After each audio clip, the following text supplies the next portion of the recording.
Est-ce que vous avez déjà regardé ce qu'il y avait à l'intérieur d'une fleur? En particulier d'une fleur d'arbre fruitier. Si on a la curiosité d'ouvrir cette fleur, qu'est-ce qu'on découvre à l'intérieur? Un petit truc vert. Mais qu'est-ce que c'est que ce petit truc vert? Un petit fruit? Comment ce petit fruit est apparu dans cette fleur? C'est ce qu'on va essayer de découvrir tout au long de cette vidéo.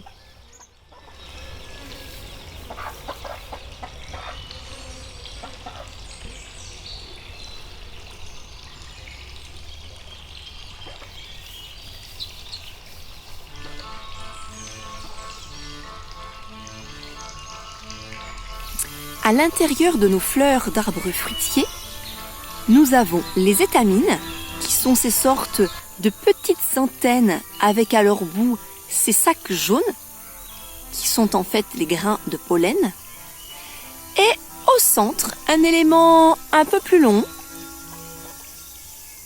dépourvu de grains jaunes, c'est le pistil.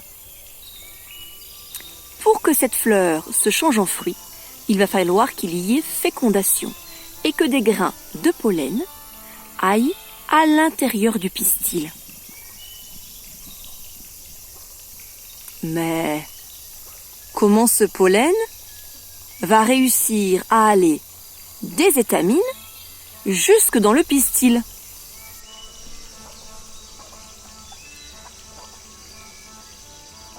Et voilà en image ce que l'on appelle la pollinisation. La pollinisation dans nos vergers est faite en partie grâce aux insectes, aux abeilles, mais aussi aux bourdons, sans oublier un élément, le vent.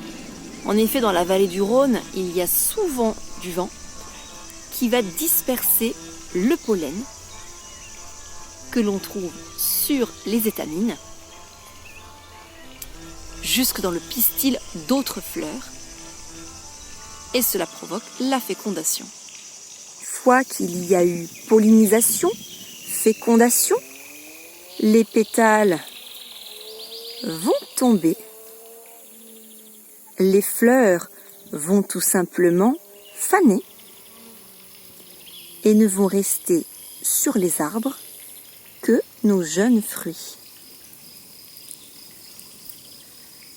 Et voici ici de belles cerises dont l'une comporte encore son pistil.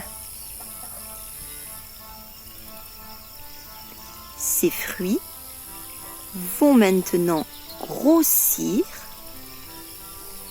se colorer, se charger en sucre et d'ici environ 1 mois et demi, il ne restera plus qu'à les croquer.